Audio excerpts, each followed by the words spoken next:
So what I want to do in this video is I want to talk about row operations. I want to talk about row operations and determinants and see what they have to do with one another.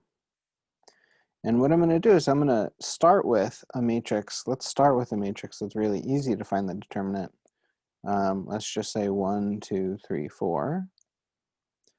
The determinant of A, we can just quickly check, is 4 minus 6, so -2. And so what I want to do is I want to figure out how do row operations affect the determinant. And it turns out there's going to be 3 row operations, so we'll have to check 3 things. But if we switch the order of the rows, so let's let this matrix 1, 2, 3, 4. I'm going to call this B1. Well, let me write this a little better. What I'm going to do is I'm going to take our matrix A, and then I want to switch the rows, row 1 and row 2. And then this new matrix that we're going to get, I'm going to call B1. And so this will be 3, 4, 1, 2. And the determinant of B1 is going to be 6 minus 4, or 2, which is negative the determinant of A. And so it turns out that anytime you switch the order of 2 rows, you change the determinant by a minus sign. So switching any 2 rows of a matrix will change the determinant by a minus sign. So that's what we just learned there. And I'll write this at the end. So that's our first example. As a second example, what else can we do?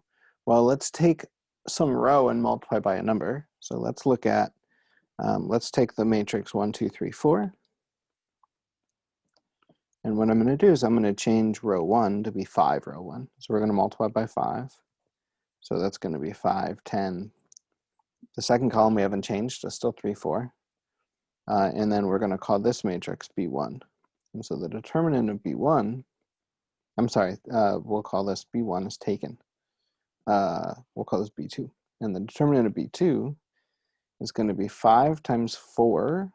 So 5 times 4 minus 3 times 10. So 20 minus 30 will be -10. And that works out to be 5 times the determinant of A. That also works out, that's going to be true in general. If you multiply any row by a constant k, the corresponding determinant will be the original determinant times k. In our case, it was the original determinant times 5. Okay, and then the last thing to check, our last row operation, is let's take the matrix 1, 2, 3, 4, and then let's add to it. Let's change row 2 to be row 2 plus, for whatever reason, let's say 4 row 1. Okay, really whatever this multiple is isn't going to matter. But let's add 4 times row 1 to row 2. That's our new row 2. So the top row is not going to change. We're going to get, let's see, 4 times 1 is 4, plus 3 is 7. 4 times 2 is 8, plus 4 is 12. And so it turns out what's going to happen, let's call this matrix B3. The determinant of B3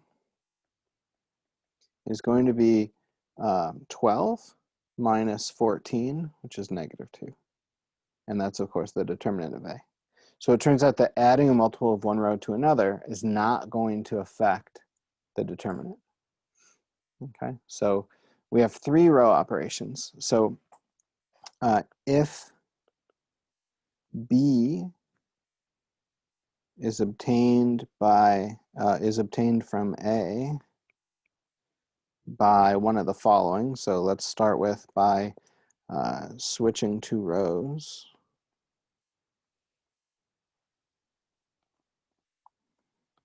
So by switching, I mean interchanging. That's a better word. By interchanging 2 rows.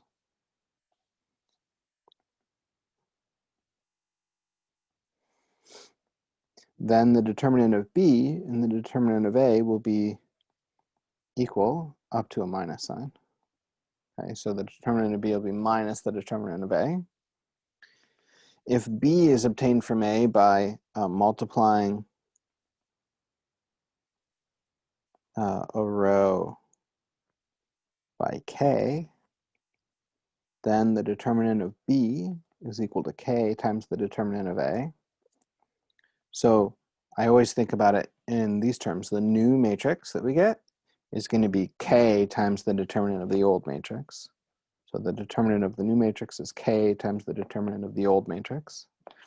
And then the final row operation is that adding a multiple of one row to another. So adding, if B is obtained from A by adding a multiple of one row to another, then the determinants are equal. So then the determinant of B is equal to the determinant of A. Okay, and that's how row operations change the determinant. In the next video, we'll do some examples.